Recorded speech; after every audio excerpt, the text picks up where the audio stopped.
नमस्कार मित्रांनो, आज आपण आलो आहोत पुण्यातील भेगडेवाडी येथील सार्थक शांताराम भेगडे यांच्या सार्थक ॲग्रो फार्म या स्टार्टअपला भेट देण्यासाठी। आज आपण पाहणार आहोत एका 17 वर्षाच्या मुलाची प्रेरणादायी कथा। त्याच्या वडिलांनी गाय पालनाचा व्यवसाय सुरू केला, पण दुर्दैवाने ते अपयशी ठरले।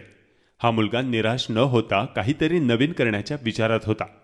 एके दिवशी उद्योग मार्ग हा यूट्यूब चॅनल पाहत असताना त्याला पोल्ट्री फार्मिंगची कल्पना सुचली। त्याने फक्त 5 कोंबड्यांपासून सुरुवात केली आणि आज त्याच्याकडे शेकडो कोंबड्या झाल्या आहेत। तो आपल्या शेतीतूनच कोंबड्यांसाठी खाद्य तयार करतो। यामुळे त्याने फक्त स्वतःलाच नाही तर आपल्या संपूर्ण कुटुंबाला आर्थिकदृष्ट्या सक्षम बनवलंय। इतकंच नाही तर आज हा मुलगा महाराष्ट्रभर पोल्ट्री फार्मिंगचं मार्गदर्शनही करतोय, तेही आपल्या वयाच्या 17व्या वर्षीच। तर मित्रांनो, हे सिद्ध झालंय की वय फक्त एक आकडा आहे आणि आत्मविश्वास आणि कष्टाने आपण कोणत्याही वयात यश मिळवू शकतो।